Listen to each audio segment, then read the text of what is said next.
જય માં શીતળા જે મેસેજ ફોરવર્ડ થયેલો હતો અને એમાં મારા તરફથી માં શીતળાના મંદિરની જે કેમ લેટ થઈ રહ્યું છે એની માગણી હતી। તો ભુવાજી જોડે અમારા ટોટલી વાતચીત થઈ ગઈ।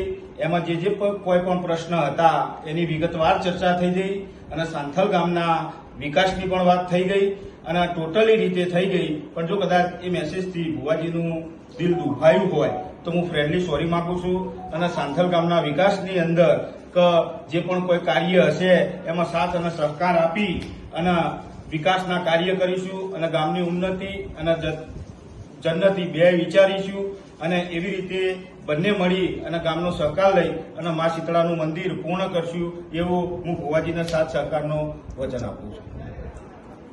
જય દીપોમાં, જય માતાજી, મારા વાલા ચાહકો મિત્રો, જય શીતળામાં, હર મહાદેવ મિત્રો।